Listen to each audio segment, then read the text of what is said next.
Assalamualaikum warahmatullahi wabarakatuh. Selamat sore, salam Waalaikumsalam. sehat, dan salam bahagia selalu. Teman-teman, berjumpa kembali kita di Desa Institut dalam program Sambel Desa, sama-sama belajar desa. Dan sore hari ini kita akan nyambel bareng bersama dengan Direktur Puspintek Palira. Beliau adalah Bapak Haji Nur Razuki, SPD, dengan topik manajemen lembaga pemberdayaan masyarakat. Jadi sore hari ini topiknya sangat menarik karena kita akan belajar bersama bagaimana sih cara mengelola LPM dengan baik sehingga memberikan kontribusi yang nyata untuk desa. Sebelumnya perlu kita pahami bersama kalau di tingkat desa LPM itu kan apa istilahnya? Suatu lembaga yang memang untuk memberdayakan masyarakat. Kalau di tingkat kabupaten apa ya? Kalau membandingkan kita di desa dampingan itu LPM adalah Bapedalitbangnya desa. Jadi nanti apa sih peran, kemudian bagaimana untuk mengelola LPM yang baik, kemudian bagaimana untuk memanagenya sehingga bisa memberi kontribusi, kita akan belajar bersama di sore hari ini. Sekali lagi terima kasih atas kebersamaannya di minggu pertama di tahun 2023 ini. Baik, kita sapa dulu pemantik sore hari ini yang dengan setia dan istiqomah serta apa ya, semangat yang luar biasa memberikan ilmu kepada kita di setiap hari Rabu. Selamat sore Pak Nur. Selamat sore, Ceng Tias. Assalamualaikum warahmatullahi wabarakatuh untuk semuanya. Waalaikumsalam. Ini adalah pertemuan pertama di tahun 2023 ya Pak Nur. Iya, iya, iya. Meskipun kabarnya sehat. Alhamdulillah sehat. Alhamdulillah. Nggih, sore hari ini topiknya keren, luar biasa terkait dengan LPM dan kita selalu bersinggungan dengan LPM ketika pendamping memfasilitasi alur tahapan perencanaan yang di desa. Sudah siap dengan materi sore hari ini, Bapak? Insya Allah siap. Nggih. Monggo, Pak. Ya, baik. Assalamualaikum warahmatullahi wabarakatuh. Saudara sekalian, salam sejahtera untuk semuanya. Di awal tahun 2023 ini kita melanjutkan program kerjasama antara TV Desa dengan Puspintek Palira dalam acara Sambel sama-sama belajar desa. Untuk sore hari ini, saya ingin menguraikan, memaparkan tentang bagaimana manajemen dari lembaga pemberdayaan masyarakat. Saya tidak kasih D sebab untuk kelurahan pun juga bisa menggunakan materi ini. Kalau di desa namanya LPMD, di kawasan perkotaan namanya LPMK, kelurahan. Nah, jadi ini bisa dipakai sama saja seperti akhir tahun kemarin kita bicara tentang Karang Taruna, itu bisa di desa dan kelurahan. Gitu. RT pun juga demikian. Baiklah, saudara sekalian, saya share screen.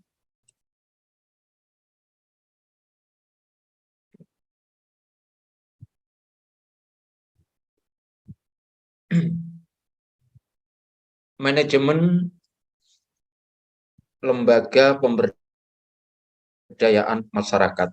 Nah, sebelum kita bahas lebih jauh, kembali saya tidak atau selalu mengingatkan agar teman-teman rajin nyambangi websitenya Puspintek Palira, bisa juga dengan di Facebook itu di Gerakan Desa Merdeka atau pada akun Puspintek Palira juga ada. Kemudian Instagram juga ada, Twitter, dan juga channel YouTube-nya. Saudara sekalian, di dalam pembahasan kali ini bicara tentang LPM, baik LPMD maupun LPMK. spesial untuk LPMD kita menggunakan rujukan utamanya di tingkat pusat adalah Permendagri nomor 18 tahun 2018 tentang LKD. Karena di dalamnya lah ada mengatur tentang keberadaan LPM. Nih. Nah, di samping itu perlu juga harus dijadikan rujukan adalah Perda maupun Perbub kabupaten kota masing-masing. Dimungkinkan di sana itu nanti dijadikan satu peraturan ini terkait dengan LPMD maupun LPMK, atau mungkin juga ada yang dibuat berbeda. Lalu untuk tingkat desa, perdes desa masing-masing. Setidaknya perdes yang harus dimiliki oleh desa, di samping perdes tentang lembaga kemasyarakatan desa, sebelumnya juga harus muncul perdes tentang penataan desa, dan sebelumnya lagi harus dimunculkan atau dimilikinya perdes tentang kewenangan. Ini. Nah, saudara sekalian, LPM di desa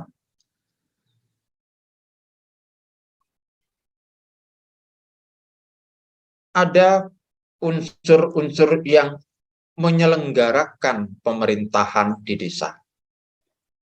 Salah satunya adalah yang tergabung dalam lembaga kemasyarakatan desa, dan di dalamnya ada LPM. Secara keseluruhan di desa itu kalau unsur kelembagaan itu sebagai penyelenggara pemerintahan atau yang ngurus rakyat itu mulai yang paling tinggi adalah, karena ini pemilik kedaulatan, ada rakyat. Rakyat ini untuk melaksanakan sebagian kewenangan atau hak demokrasinya di desa itu dimandatkan kepada BPD untuk apa?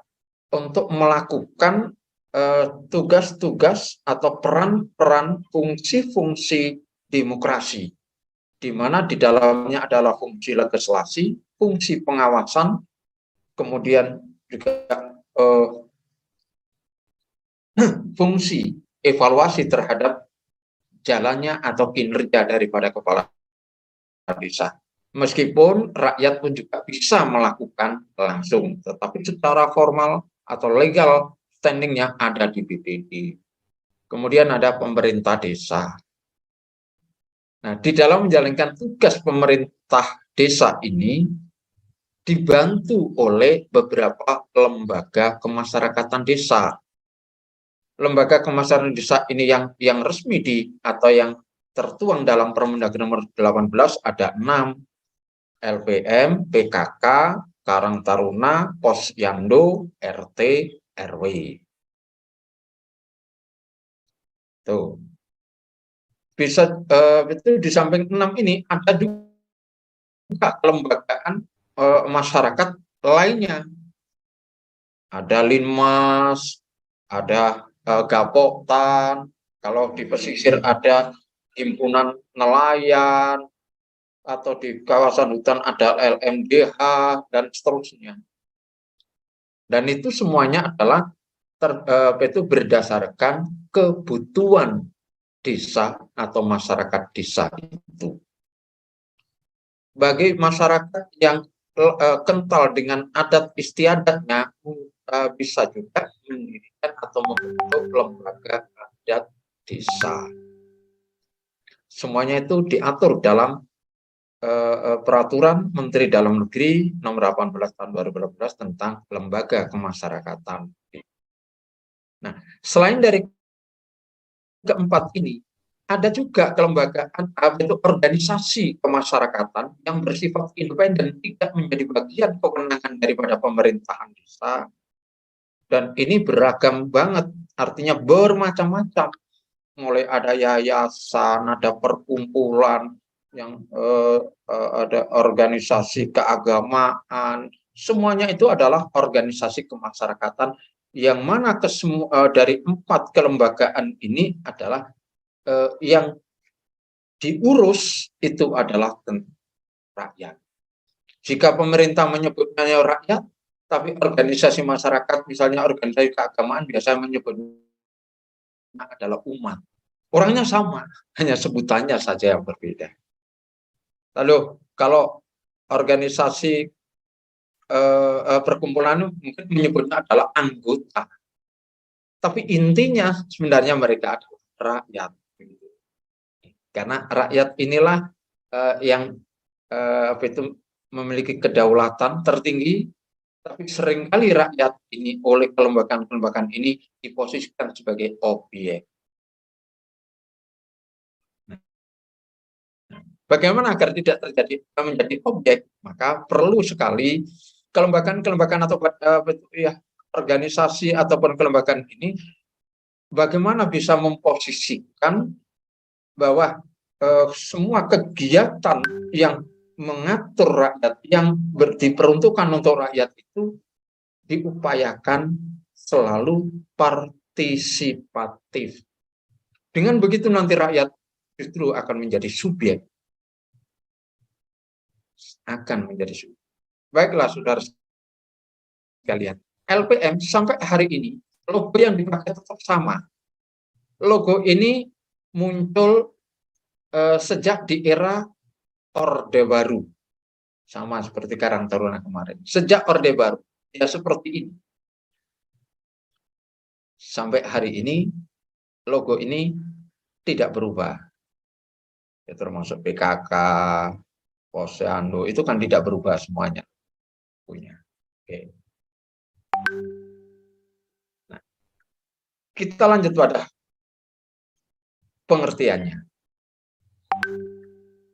Kalau di Permendagri nomor 18 itu LKD ini adalah kelembagaan masyarakat, wadah partisipasi masyarakat sebagai mitra pemerintah dan ikut serta dalam perencanaan, pelaksanaan, serta pengawasan pembangunan, serta meningkatkan pelayanan masyarakat. Definisi ini yang ada di Permendagri ini sangat simpel, mudah dipahami, dan ini menunjukkan betapa LKD yang ada di desa ini posisinya sangat strategis sebagai mitra pemerintah desa. Nih. Artinya strategis di sini bahwa mulai dari perencanaan, pelaksanaan, bahkan sampai juga nanti itu pengawasan terhadap pembangunan itu, LKD ini harus terlibat, harus dilibatkan, harus melibatkan diri. Bisa jadi hanya 3 itu. Kalau terlibat itu sudah dengan sendirinya semuanya fungsi berjalan, maka terlibat. Tapi ada juga yang pasif, akhirnya apa? Dilibatkan. Berarti dia pasif, itu LPM-nya, tapi dilibatkan. Tapi ada yang aktif, maka apa? Melibatkan diri, karena tugas dan fungsinya. Dimungkinkan kondisi di desa akan terjadi seperti itu. Kalau sudah tahu tugas fungsinya, nggak perlu dilibatkan, nggak perlu melibatkan, sudah terlibat. Nah, yang sering kita saksikan itu kan antara apa itu yang pasif ini, apalagi di era lebih dari 1 minggu ini, LPM ini hampir total pasif. Bahkan masih banyak desa-desa di banyak daerah di Indonesia ini LPM ini belum dibentuk sampai hari ini. Yang muncul ketika dalam perencanaan pelaksanaan kegiatan-kegiatan anggaran adalah tim ses. Ini sebenarnya satu presiden buruk. Nggak boleh seperti ini. Nih, banyak terjadi soalnya. Nah, Sedangkan untuk LPM sendiri secara khusus dapat kita artikan atau kita definisikan lembaga mitra yang strategis di luar pemerintah desa atau di luar pemerintahan desa yang membantu dalam meningkatkan partisipasi penyelenggaraan pelayanan masyarakat desa serta turut serta dalam perencanaan pelaksanaan pembangunan yang dilakukan oleh pemerintah desa. Hampir sama, ya.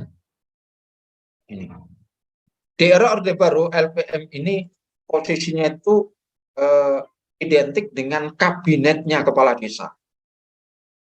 Karena perangkat desa konsep Undang-Undang 579 itu adalah sebagai administrator utamanya, berarti berada di kantor desa.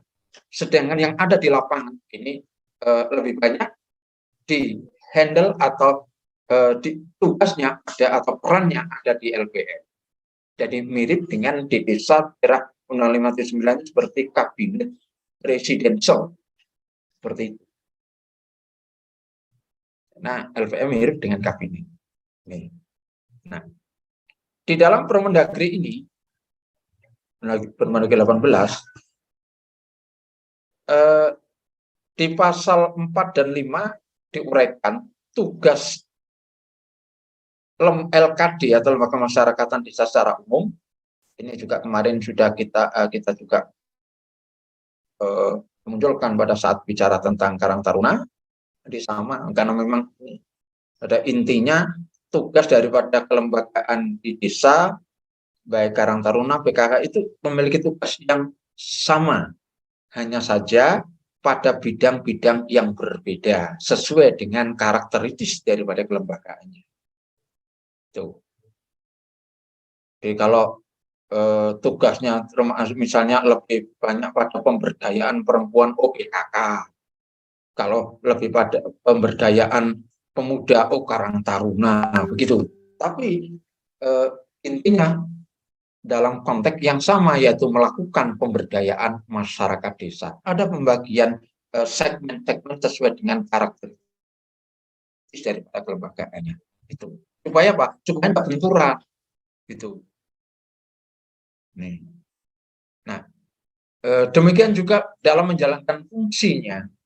Kelembagaan yang ada di desa, termasuk LPM dan yang lain juga demikian.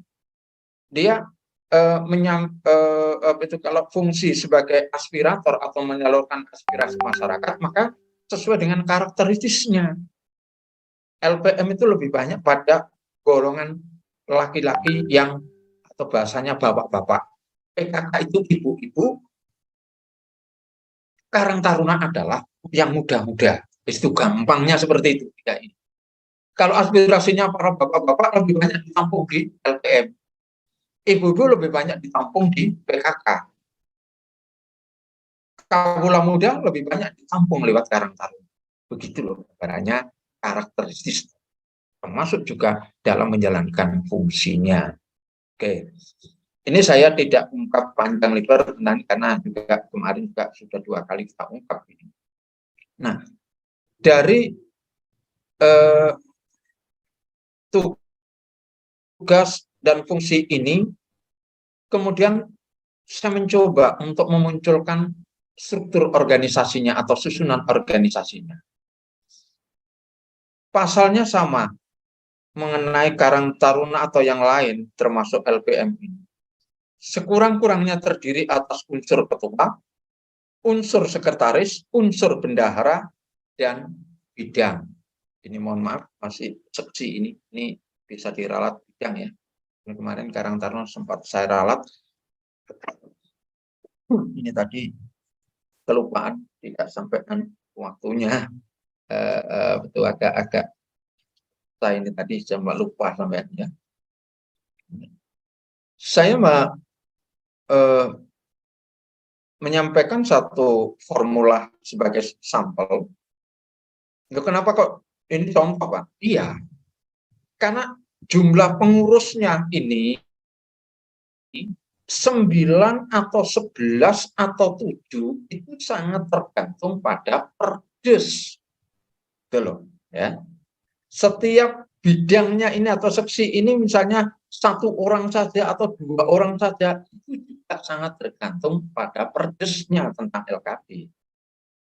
Nah, kalau tidak punya perdes LKD, mau membentuk LPM, nggak bisa. Dasarnya mana? Nanti pengurusnya apa saja? Ya, nanti sambil musyawarah di pengurus yang nggak bisa begitu. Harus ada dasar hukumnya. Yaitu apa? Perdes tentang LKD dulu harus dimunculkan. Harus ditetapkan dulu itu. Baru nanti ketemu. Nanti akhirnya kan bingung juga, ada LPM jadi ketua BUMDes atau pengelola BUMDes, LPM dari perangkat desa, LPM dari RT RW, supaya tidak terjadi supaya double itu rangkap posisi atau rangkap jabatan atau double job seperti itu. Maka di perdesnya harus muncul ini tentang berapa jumlahnya kepengurusan ini, ya tergantung pada bagaimana kesepakatan yang dituangkan dalam peraturan desa tentang LKD. Saya hanya memberikan contoh ini, kalau ini 9 orang. Di era Orde Baru itu sebab juga 9 orang. Ada dari ketua ada 2, kemudian sekretaris bendara baru 5. Kenapa ini pengurus hariannya kok tidak ganjil? Karena kebetulan pada saat itu seksi-seksinya itu ada 5 bidang. Kalau 5 bidang ini minimal berarti ini ada 5 orang, berarti tinggal ada 4 orang di atas. Oke lah, enggak apa-apa. Nah, ketika terjadi ada pengurus harian hanya double ini, maka hindari rapat-rapat atau musyawarah yang hanya terdiri atas pengurus harian.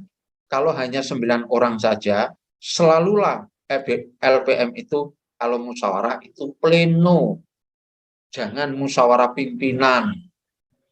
Nanti 4 orang itu tidak ganjil, sampai nanti tidak bisa mufakat hasilnya. Kalau voting 4 orang bisa jadi tidak menghasilkan keputusan. Draw, kalau 2 setuju, 2 tidak, maka ada keputusan. Tapi kalau ganjil, minimal misalnya ini ada 5 sepakat, 4 tidak sepakat, maka tetap jadi keputusan. Jadi kalau 5 yang tidak sepakat, 4 yang sepakat, maka tetap jadi keputusan, yaitu apa? Tidak jadi, kan begitu dong. Itu. Oke, ini. Nah, di dalam menjalankan tugas-tugas ini, kita perlu mengatur satu pola manajemen tertentu. Saya memang sedikit ada dengan manajemennya di Karang Taruna, dan ini sebenarnya kalau Anda gabungkan dengan materi saya yang minggu lalu nanti akan ketemu. Jadi memang saya buat agak beda segmennya, cara saya membedahnya di dalam manajemen organisasi. Kita harus pahami ada istilah yang disebut relasi manajemen organisasi. Dalam relasi manajemen organisasi ini ada pembagian tugas dan kegiatan dalam kerja-kerja itu berdasarkan atau dengan pendekatan spesialisasi kerjaannya atau kompetensinya. Ada dengan pendekatan departementalisasi, ada dengan pendekatan rantai komando, kemudian ada pendekatan rentang kendali, lalu yang kelima adalah sentralisasi dan desentralisasi di sebaliknya itu, dan yang keenam ada dengan pendekatan formalisasi. Keenam, relasi-relasi di dalam manajemen organisasi ini, mari kita bedah kita uraikan satu persatu, dan nanti akan akhirnya melahirkan satu pola skematis yang bagaimana di akhir materi ini nanti. Spesialisasi, pengertiannya demikian. Oke, saya coba bacakan saja ya. Oke.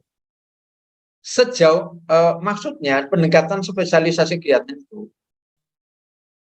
ini adalah sejauh mana tugas dan kegiatan dalam organisasi itu dibagi dalam beberapa kegiatan-kegiatan tersendiri. Nah, relasi manajemen ini akan menegaskan bahwa satu kegiatan itu dapat dikerjakan lebih efektif apabila ketua bidang atau seksi itu dibiarkan untuk mengkhususkan diri dalam kegiatannya sesuai dengan bidangnya. Itu namanya dengan pendekatan spesialisasi. Bahasa lain gitu ya sesuai dengan kompetensinya. Ketika meletakkan, oh Anda bendara, memang dia punya kompetensi itu.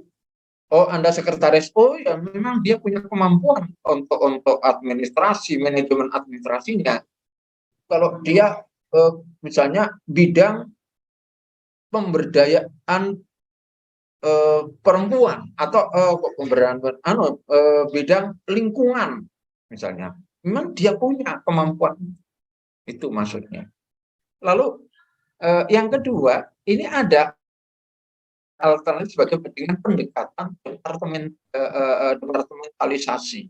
Itu yang menjadikan digunakan adalah mengelompokkan kegiatan secara bersama-sama. Kemudian dilakukan setelah sejumlah kegiatan itu dipecah-pecah. Artinya ada bidang ini meliputi apa saja. Kemudian nanti itu dibagi-bagi. Nah, ketika membagi inilah nanti bisa jadi ada kegiatannya yang mestinya adalah miliknya bidang ini, tapi bisa dilaksanakan oleh bidang yang lain karena ada korelasinya itu. Jadi tidak berpedoman pada potensi manusianya, tapi berpedoman pada substansi kegiatannya. Itu. Oke. Yang ketiga, rantai komando. Relasi di dalam manajemen organisasi, rantai komando itu ini menunjukkan kepada siapa yang dari atas sampai tugas dari pusat, dari atas sampai ke bawah itu runtut dan tidak bisa nyimpang sesuai dengan apa katanya atas. Biasanya kalau manajemen rantai komando ini ada di militer, ada yang di sipil, kepolisian itu sipil, tapi dia pakai rantai komando. Makanya kita seringkali bahkan sampai dipakai juga masyarakat masyarakat sipil yang lain, siap karena tidak ada alasan untuk tidak mau, pokoknya perintah ya siap tuh, nyemplung sumur siap, begitu kira-kira. Itu sistem komando itu begitu. Jadi menjadikan bawahan atau orang yang di bawahnya ini nggak punya kesempatan atau hak untuk berpikir usul dan sebagainya apa katanya. Dan ini di organisasi kemasyarakatan desa tidak begitu bisa diterapkan. Maka jangan pakai ini. Pemerintahan desa pun juga jangan pakai ini. Misalnya di pemerintah desa antara kades dan perangkat desa itu harus siap, jangan. Itu apa? Beri kesempatan bawahan itu untuk berekspresi, berimajinasi, dan berkreasi seluas-luasnya. Itu keberhasilan seorang pemimpin di sebuah organisasi manajemen yang bagus itu justru apa? Mampu mendorong bawahannya itu untuk beraktivitas sesuai dengan kreativitasnya dalam menjalankan tugas dan tanggung jawabnya. Rentang kendali. Pola rentang kendali ini, ketua bidang itu bisa diarahkan secara efektif dan efisien oleh ketua. Jadi bahasanya itu rentang kendali itu diserai tugas masing-masing, tetapi tetap dengan monitoring atau dengan sistem pengawasan yang sangat ketat oleh ketua. Supaya apa? Supaya tidak terjadi penyimpangan. Kalau terjadi maka apa? Bisa sekecil mungkin ditekan, jangan sampai ada penyimpangan. Nih, Dan yang kelima adalah desentralisasi atau sentralisasi dan desentralisasi. Berbeda dengan sistem komando, jaring komando tadi, karena jaring komando itu sudah tidak ada alasan apa-apa. Kalau sentralisasi ini ada putusan di atas bawah tinggal melaksanakan, itu dalam melaksanakan bisa menciptakan kreasi-kreasi. Yang penting substansinya tidak boleh menyimpang dengan atas. Kalau desentralisasi berarti apa? Semacam otonomi. Yang penting tidak melanggar. Ya, kalau aturannya itu tidak ada larangan di atas, maka ini boleh membuat apa itu yang penting tidak melanggar, berarti melanggar larangannya. Begitu. Formalisasi.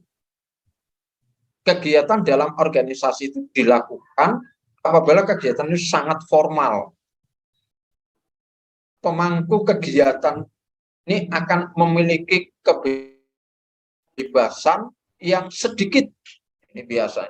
Ini pola-pola ini adalah pokoknya setiap kegiatan itu serba harus seperti orang dinas, terus formal, nggak ada kesempatan untuk mengkolaborasikan ini itu. Dari 6 hal pola-pola relasi ini, mana yang lebih bagus? Setiap daerah dalam kondisi tertentu maka tidak ini akan menerapkan satu, bahkan mungkin juga mengkolaborasikan lebih dari satu di antara 6 pola relasi ini dipadukan, mana yang lebih cocok di desa itu. Jadi kita jangan sampai fokus pada ini saja yang cocok ini dan karena apa? Dalam menerapkan relasi ini juga akan sangat tergantung pada kondisi manusianya, personalnya, pada kondisi alamnya, bagaimana dukungan sarana prasarananya, termasuk dukungan anggaran, itu mempengaruhi. Nah, pola-pola ini maka kita akan melahirkan manajemen yang lebih simpel dengan ya silakan dikolaborasikan 4 dari 6 relasi-relasi tadi. Munculnya adalah ada garis komando, garis koordinasi, dan garis konsultasi. Ini demokrasi itu akan terjadi dengan menerapkan ketiganya ini. Ada pembagian tugas, ada kolegialitas di sini, tapi ada penghormatan atau penghargaan pada atasan dengan tidak mengurangi kreativitasnya. Nih, pola skematis ini juga penerapannya itu sangat tergantung daripada kemampuan orang itu para pengurus itu berkreasi. Itu. Oke. Itulah saudara sekalian yang dapat saya sampaikan terkait ini. Oh iya, jangan lupa bahwa semuanya ini sebenarnya manajemen yang saya terangkan ini tidak hanya bicara tentang kegiatan yang melibatkan LPM, tapi kegiatan yang semestinya harus dilakukan mulai dari perencanaan, pelaksanaan sampai dengan pelaporannya. Ini di dalamnya ada itu. Jadi pola ini itu akan bisa dijalankan ketika LPM itu memiliki program kerja. Ketika LPM itu punya program kerja, akhirnya Pak berusaha merealisasi kegiatan atau merealisasi kerjanya berdasarkan program.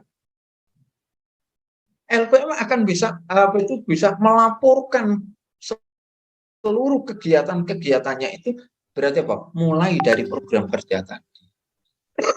Kalau LPM tidak punya program kerja satu periode setiap tahun, ya apa yang saya jelaskan ini juga ada gunanya. Apa yang diminit? Datang, hanya ikut musren kades, ikut musdes. Tidak ada usulan, adanya malah tanya. Itu gimana loh? Kok tanya? Maksudnya kalau terkait dengan program-program pembangunan visi dan sebagainya itu justru bermula dari LPM. membantu kepala desa atau pemerintah desa untuk membuat rancangan kegiatan-kegiatan itu.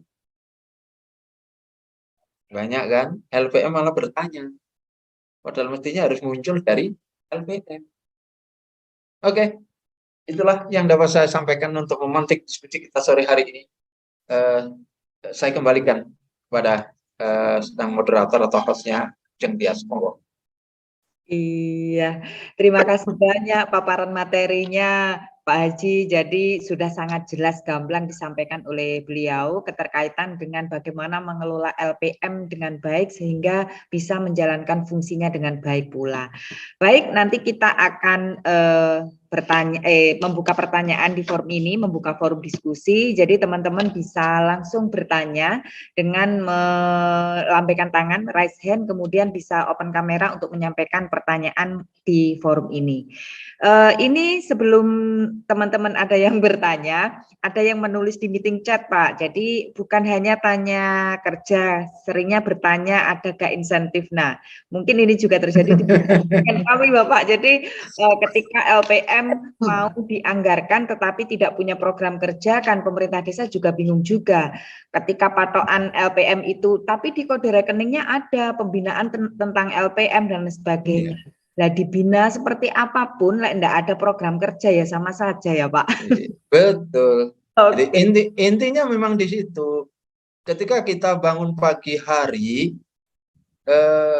tidak ada rencana apa kegiatan apa, ya kita akan tidur lagi.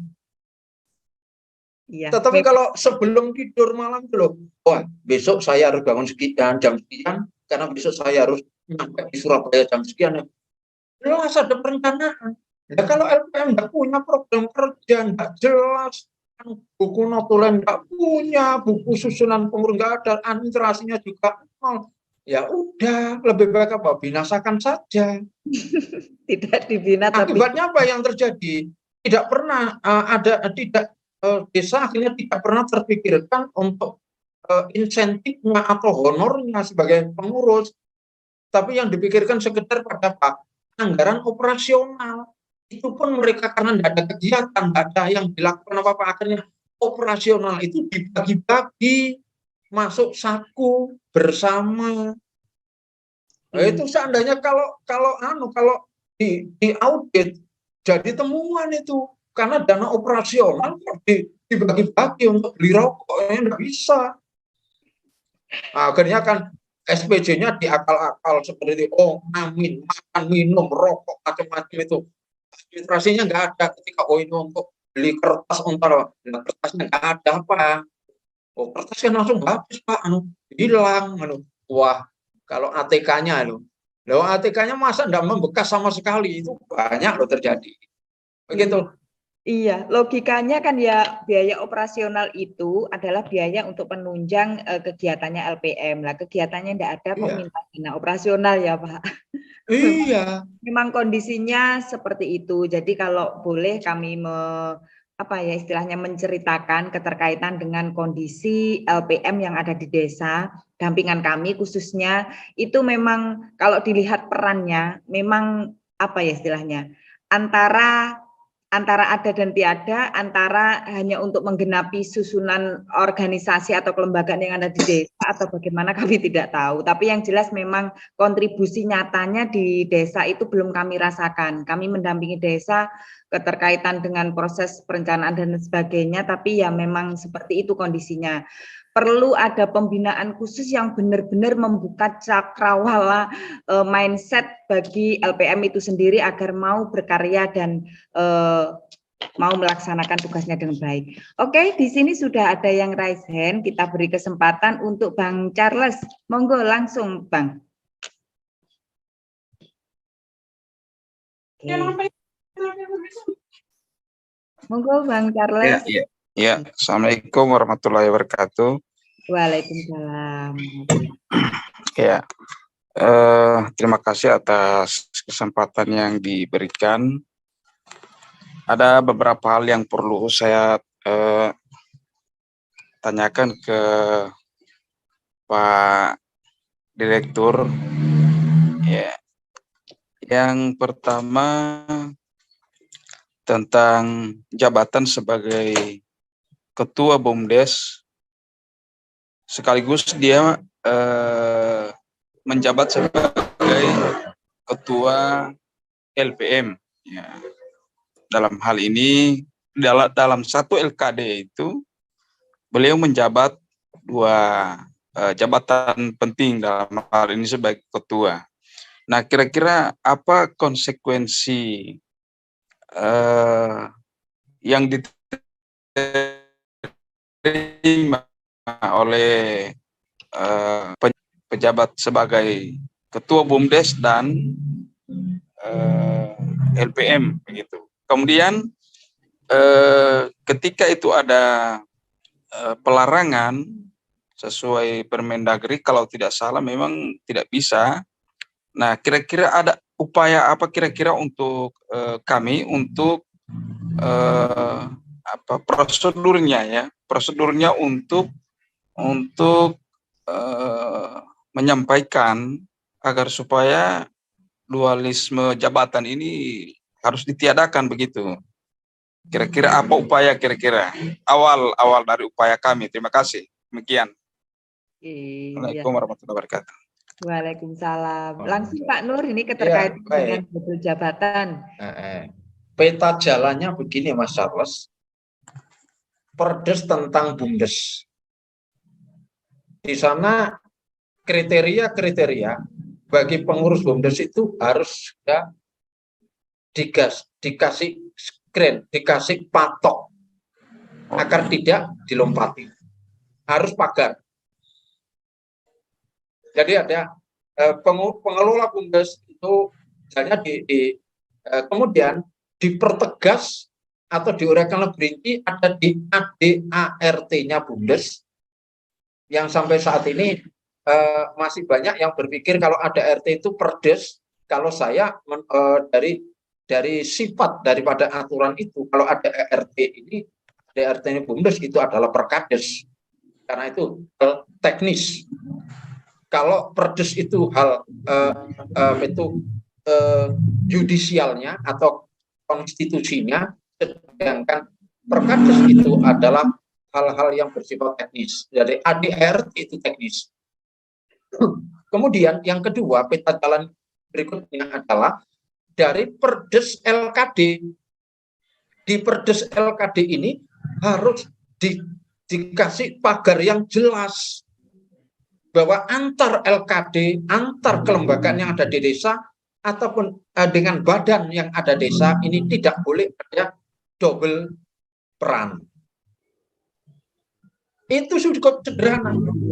Jadi ketika nanti memilih itu jelas sekali, oh perdesnya begini kok bunyinya. Karena diproduk sendiri, jadi tahu. Nah persoalannya yang banyak ini kan gini tuh Mas Charles, membentuk BUMDes tapi belum punya perdes BUMDes, membentuk LPM tapi tidak punya perdes LKD. Bahkan ada itu yang mengisi perangkat desa tidak punya perdes tentang pengangkatan dan pemerintahan perangkat desa. Ada lagi mengisi staf perangkat desa tidak punya perdesnya, pasti ngawur semua. Dan itu seandainya kalau dipidanakan bisa itu, karena tidak ada legal standingnya, tidak ada rujukan judisialnya di desa itu. Berarti itu apa? Korupsi ketika mereka menerima anggaran operasional atau honor atau insentif. Jangan loh Mas, jangan sampai enak-enakan loh ini. Ketika LPM itu dibentuk, jangankan menerima insentif Mas, menerima operasional saja itu bisa dipidanakan sebagai korupsi loh. Kalau LPM ini dibentuk tapi tidak ada perdesnya, berarti SK-nya LPM itu ilegal, inkonstitusional, tidak sah. Maka dana operasional itu bisa dipersoalkan, siapa yang menerima itu bisa dipidanakan. Siapa yang ngasih berarti ada penyalahgunaan anggaran. Itu. Karena apa? Kalau auditor yang lurus Mas, pasti itu ditanyakan.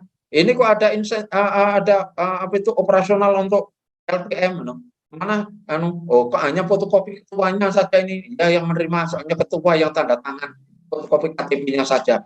Terus sekarang susunan pengurusnya mana? Oh ada ini, SK-nya mana? Perdesnya mana? Mesti urut itu dokumennya.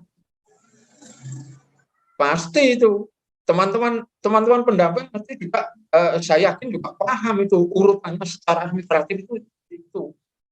Ketika orang menyebutnya saya ketua RT, mana SK-nya? Itu loh.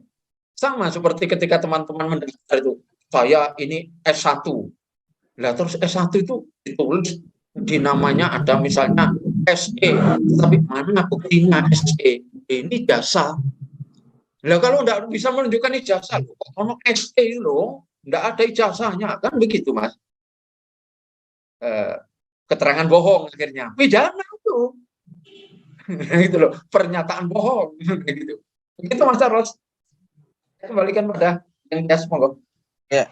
Ada tanggapan? G, monggo Bang Gijal. Ya. Untuk upaya kami gimana Pak Nur? Perdes dulu dibuat Mas Charles. Coba sudah ada perdesnya LKD enggak? Dibuat dulu perdesnya. Dari situ nanti akan bisa men-screen. Oh, kalau begitu ini berarti di sini itu LKD ini tidak boleh merangkap badan desa. Itu. Wah, itu tetap dilanggar itu. Bisa kalau dia menerima insentif dari LPM-nya, kemudian juga menerima insentif dari pengelolaan BUMDes, sama-sama itu dari uang negara, silakan saja. Kalau memang masih ngotot dia tidak mau ya dipidanakan saja. Jelas itu korup. Ya kita jangan mencontoh yang jelek terhadap atasan kita, maksudnya. Semua orang banyak orang sekarang itu tahu kok, Mas. Ada anggota DPR yang jadi komisaris BUMN, itu banyak yang merangkap-rangkap seperti itu. Tapi itu sebenarnya adalah contoh atau perilaku yang jelek, bahkan saya biasanya itu perilaku jahat terhadap negara. Nah, kita yang di desa, ayo ini sebagai benteng terakhir untuk menyelamatkan rakyat di desa ini. Kita jangan mencontoh yang jelek, kita contoh yang bagus aja. Yang jelek kok dicontoh, salah kok dicontoh, kan begitu Mas Charles. Jadi tidak bisa misalnya, loh yang sana saja boleh kok, sana saja itu ada itu komisaris BUMN itu juga itu wakil menteri kok. Tapi itu jelek, itu salah. Masa mencontoh yang salah? Begitu, Mas. Nah, sekiranya adalah perdesnya, Mas, dulu. Kalau perdesnya sudah, maka nanti munculkan begini, Mas, ada pasal aturan tambahan. Misalnya begini, dalam hal pengurus LKD yang sekarang itu periodenya belum habis dan merangkap di LKD atau lembaga lainnya di tingkat desa, maka ya harus segera memilih salah satu jabatan itu. Ada pasal tambahannya, aturan tambahan. Sebaiknya munculkan aturan tambahan itu. Oh iya, terima kasih. Dengan sendirinya nanti mereka akan memilih. Nah, sekarang pilih mana, BUMDes atau LPM, gitu. Akhirnya, karena ada aturan baru ini dalam hal, nah itu loh. Oke, ya, lanjut. Ya, seperti itu ya Bang. Jadi artinya memang perlu kecermatan dan ketegasan keterkaitan dengan hal ini. Jadi nanti monggo karena LKD itu mengacu pada Permendagri 18 2018, monggo nanti dibuka regulasinya. Kemudian adakah turunan di tingkat kabupaten, kemudian sebagai dasar untuk menyusun perdes keterkaitan dengan yang disampaikan oleh Bang Karas tadi. Baik. Menarik sekali, di sini juga sudah ada yang raise hand, kita beri kesempatan untuk Bang Ibrahim. Monggo langsung Bang.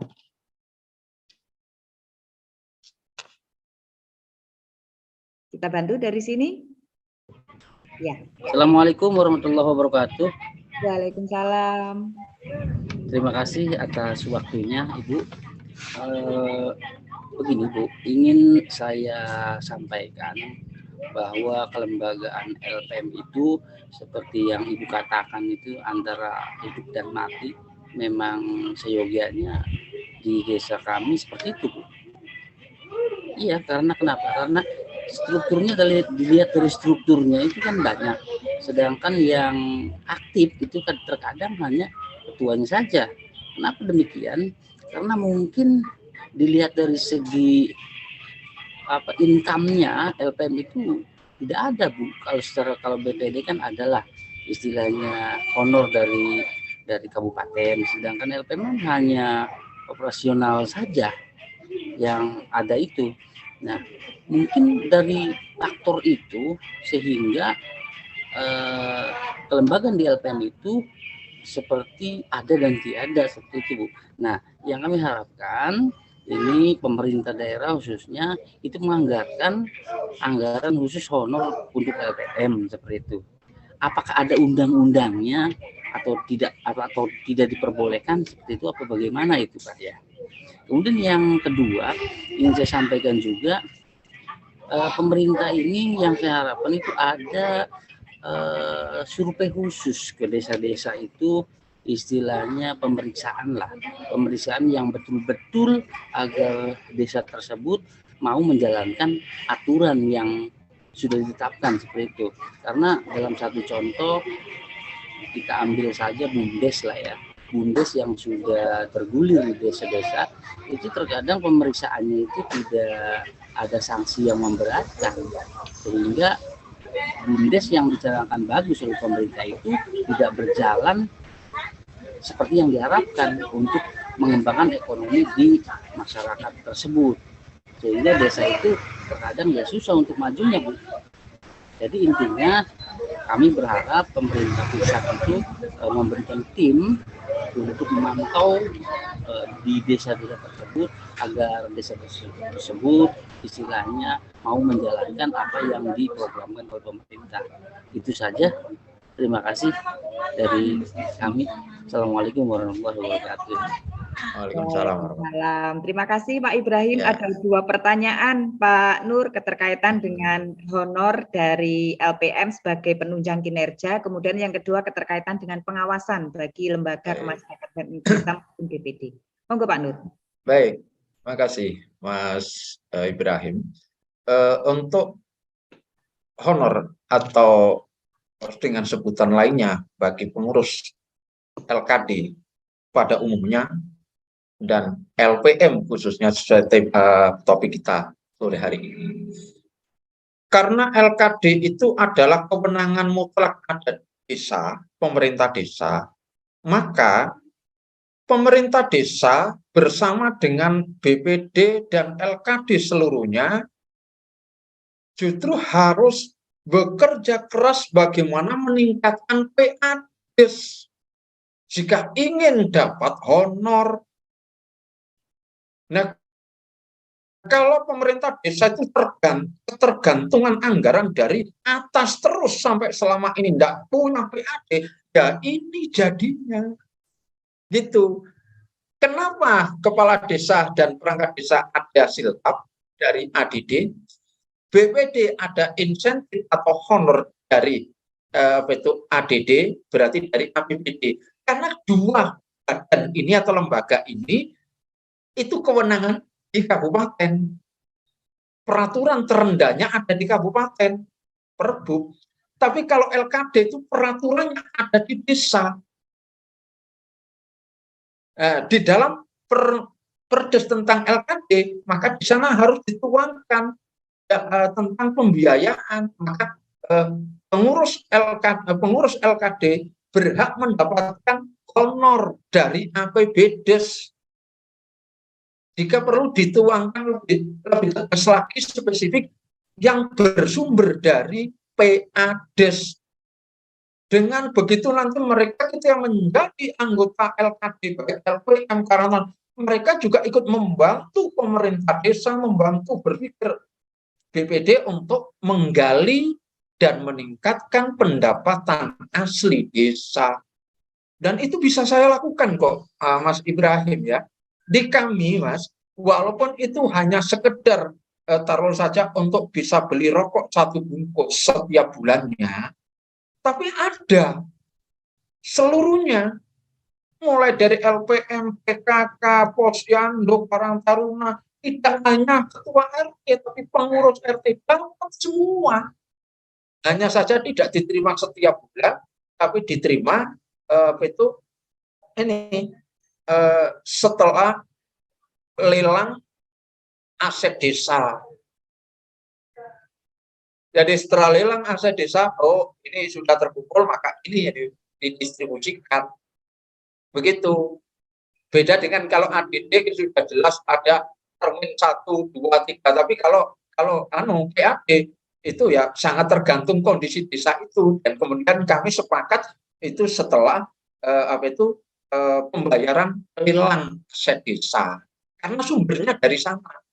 Dan itu bisa kok sampai BPD-nya yang hanya dapat dari kabupaten itu per bulan hanya 300, tapi kita bisa memberi tambahan dari desa itu bisa 500 hingga 700 per bulan. Dari mana? Nah, dari PADES itu, Mas Ibrahim. Nah, ini harus disosialisasikan kepada LKD yang lain. Jangan tidak hanya LPM. Sampean kalau ingin nanti mendapatkan honor, maka apa? Ayo kita sama-sama berjuang meningkatkan PADES kita. Kenapa? Hasil PADES itu nanti terutama adalah untuk kesejahteraan kepengurusan kelembagaan yang ada di desa ini. Karena kepala desa dan perangkat desa sudah dijata, kesejahteraannya itu sudah ditanggung dengan ADD. Begitu.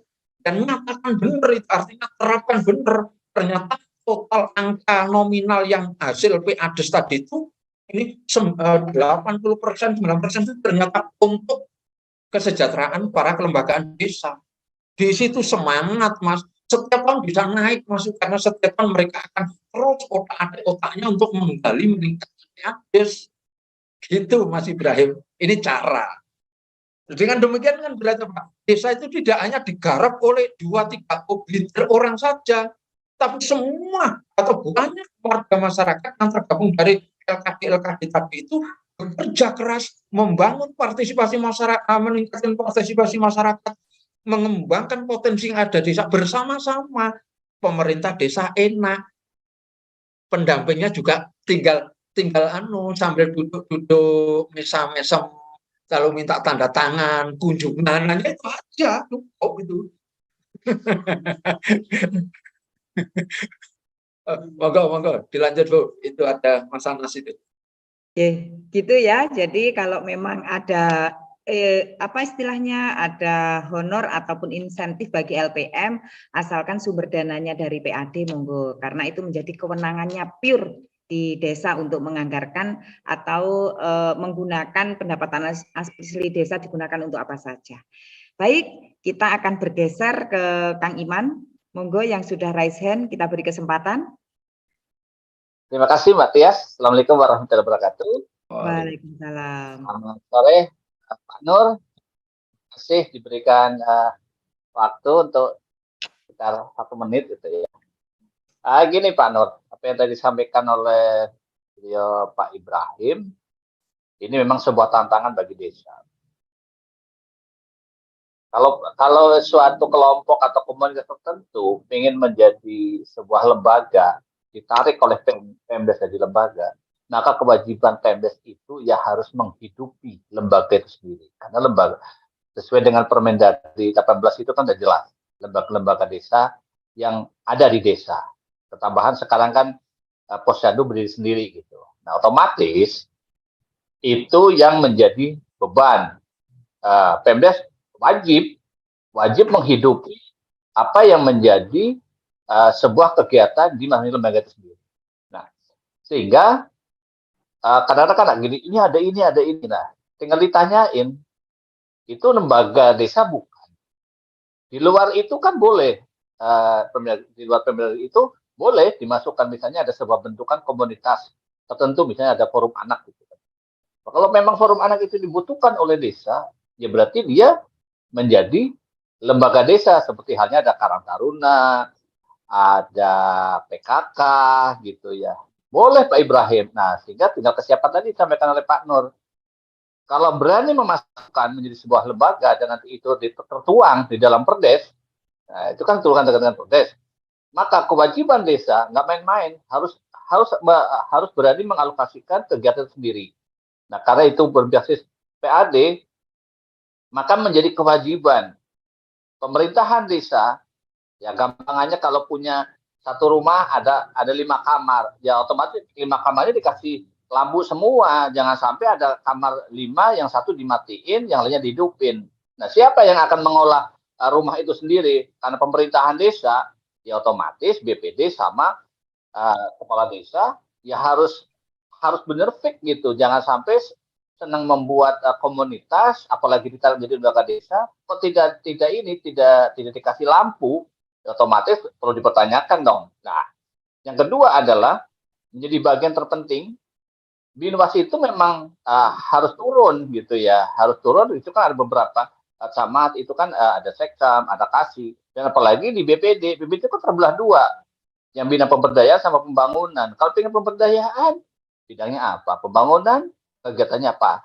Nah, sehingga apa yang disampaikan oleh Pak Nur, ya udah, kalau memang seperti itu, lembaga itu punya program kerja gitu ya, apa yang dibutuhkan kasihin aja. Loh, saya kan ada SK-nya dari Kades gitu. Ini loh program pemerintah kami, maka akan membutuhkan operasional. Paling seperti itu Pak Nur, mohon maaf apabila ada sesuatu yang tidak baik dan lantang gitu. Makasih Pak Ibrahim. Assalamualaikum warahmatullahi wabarakatuh. Waalaikumsalam. Ya, menarik. Baik, Pak Nur. Oke, ya. Ya. Gimana? Ya, seperti yang disampaikan oleh seperti yang disampaikan oleh Kang Iman, itu adalah TKNRR keterkaitan dengan LPM yang ada di desa bimbingannya Kang Iman. Jadi artinya memang perlu istilahnya perlu pemahaman jika memang LPM ingin lebih, maka juga harus berkarya untuk desanya agar nanti ada take and give baik dari pemerintah desa itu sendiri maupun dari LPM-nya, seperti itu. Oke, nanti kita akan bahas lagi. Ini waktunya sudah jam 5, kita tambah Pak Nur ya, karena ini enggak apa-apa. Mas Anas, kita beri kesempatan. Iya, enggak.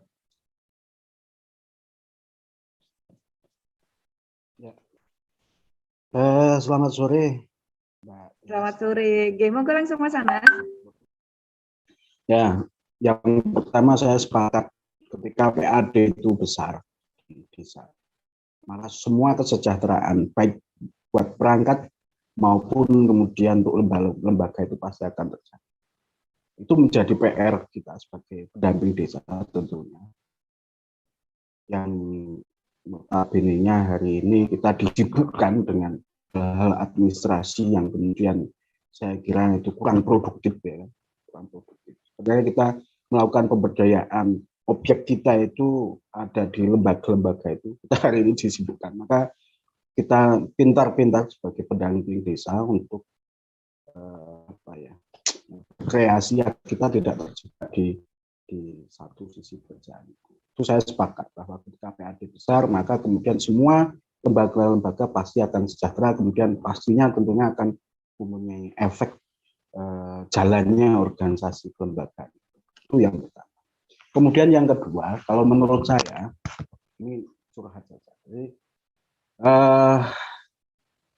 kunci daripada berjalannya kelembagaan yang ada di desa, itu termasuk badan usaha desa, ini ada di kepala desa. Mampu nggak sebenarnya kepala desa itu mengorganisir kelembagaan, khususnya juga kemudian itu kaitannya dengan penganggaran dan lain sebagainya. Nah, persoalannya ketika kemudian sudah dikasih anggaran, mereka organisasi-organisasi itu juga seperti yang sampaikan tadi, itu real memang yang terjadi di dampingan kami. Jadi cuman datang di musyawarah gitu sebagai agar memenuhi unsur-unsur musyawarah musdes, Nah itu kemudian kurang punya taring begitu kan. Belum lagi kita itu baru LPM Pak Direktur. Kalau BPD pun hari ini juga hampir juga posisinya kan seperti itu. Posisinya tidak ada taringan. Nah, ini saya coba analisis tadi, menarik saya. Lagi seperti ini karena apa? Ini dikarenakan kalau saya mereka memilih BPD, kemudian memilih orang-orang yang di dalam organisasi kelembagaan desa itu mereka adalah orang-orangnya Pak Kades, orang-orangnya Kades, sehingga kemudian akan beda ketika kemudian itu adalah misal rivalnya, misal rival apa namanya orang-orang yang kritis yang ada di desa, yang kemudian dijadikan di lembaga. Ibaratnya ada orang yang punya power, biasanya kan ketakutan orang ini kritis, kemudian nggak usah dilabok kewe, nggak usah dimasukkan aja di kelembagaan. Ini malah yang sebenarnya produktif, maka malah kemudian tidak dipakai. Itu yang kemudian mungkin hari ini yang terjadi di desa. Jadi kuncinya adalah di apa namanya musyawarah yang ada di desa, musyawarah yang ada musyawarah desa, misal pembentukan soal PMD gitu ya, LPMD itu kan kemudian biasanya ketika musyawarah itu terbuka, transparan, semuanya diundang, kemudian tidak ada pesanan, biar berjalan apa adanya, maka kemudian orang-orang yang kader-kader terpilih yang ada di desa ini saya yakin nanti ini bisa menjalankan organisasi itu di aja buka saja kepada semua, baik yang kemudian suka ataupun tidak suka terhadap Kades tersebut. Kebanyakan satu kunci mereka itu adalah orang-orangnya Pak Kades yang kemudian notabene sebenarnya tidak bisa untuk melengkapi aja. Kalau saya kok itu apa namanya persoalannya ada di situ. Itu Mbak Tias, iya. Itu cuman curhatan. Tambahan, ya. Ini juga tambahan pengalaman dan harapan ya. Jadi kalau bisa untuk menyusun LPM atau membentuk LPM itu juga disesuaikan dengan kebutuhan dan dipilih orang-orang yang memang benar-benar ingin membangun desa. Jadi memang kondisi selama ini yang ada ya orang-orang sekitar pemerintahan yang ketika diundang datang hanya untuk melengkapi unsur dalam musyawarah sehingga tidak memberi kontribusi nyata bagi pembangunan yang ada di desa. Terima kasih Mas Anas, ini juga salah satu masukan dan referensi untuk kita selaku pendamping desa dalam mengawal dan memfasilitasi desa ketika desa melaksanakan pemilihan struktur untuk mengisi struktur organisasi yang ada di LPM. Baik, satu lagi Pak Nur ya, ini ada yang raise hand, kita beri kesempatan kepada Mas, siapa ini? Ayo, monggo langsung. Ya, kita beri kesempatan untuk Mas Ponik. Kita sudah bantu dari sini, bisa open mic.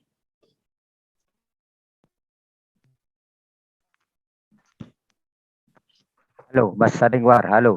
Iya, monggo langsung. Terima kasih, Bu Tias. Salam Pak Ketua. Langsung saja karena ini waktunya mepet. Ya. Terkait Perdes LPM perangkat, kebetulan di daerah kami insya Allah belum ada.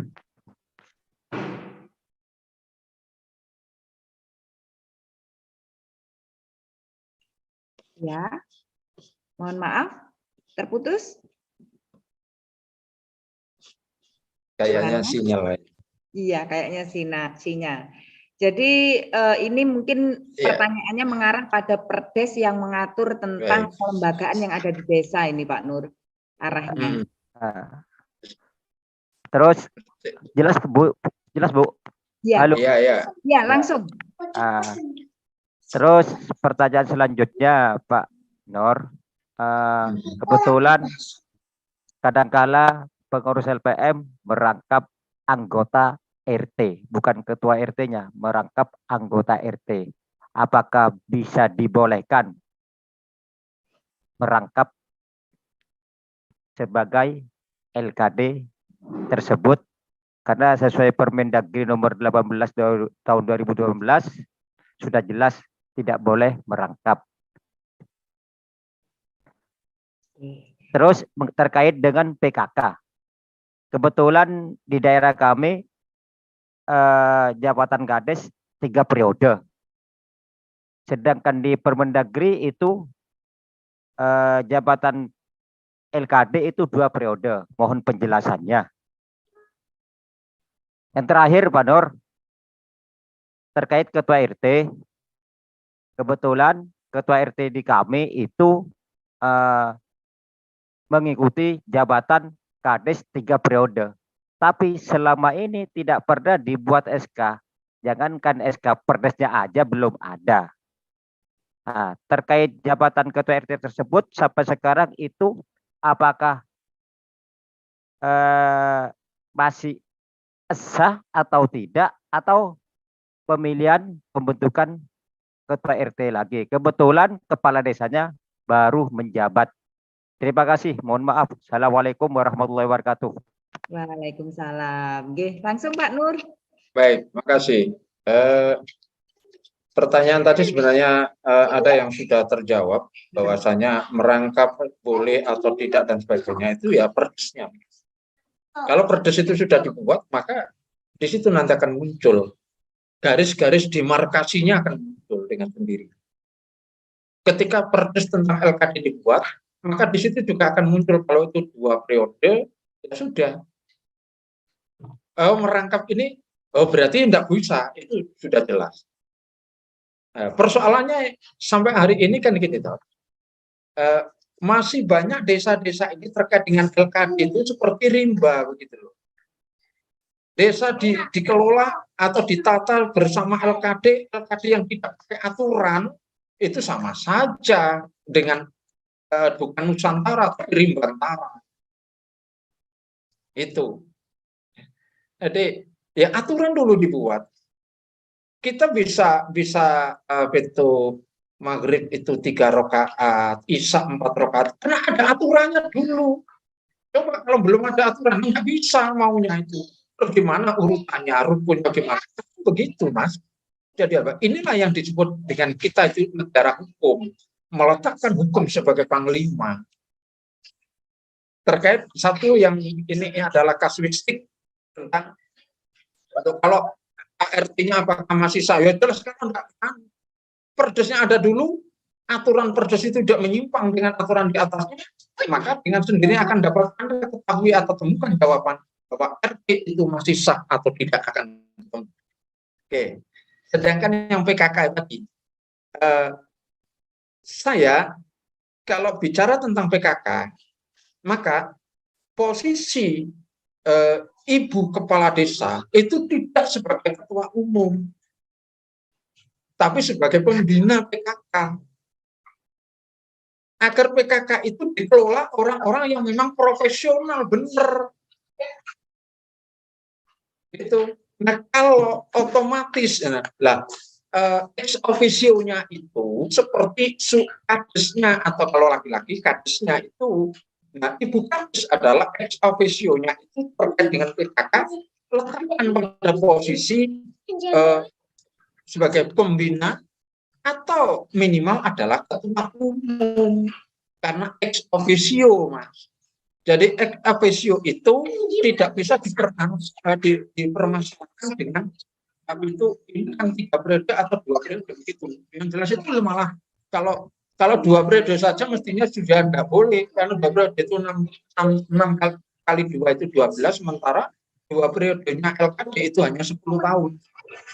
Tapi ini karena ex officio, maka harus dimakfu gitu. Karena aturannya adalah karena ex officio-nya.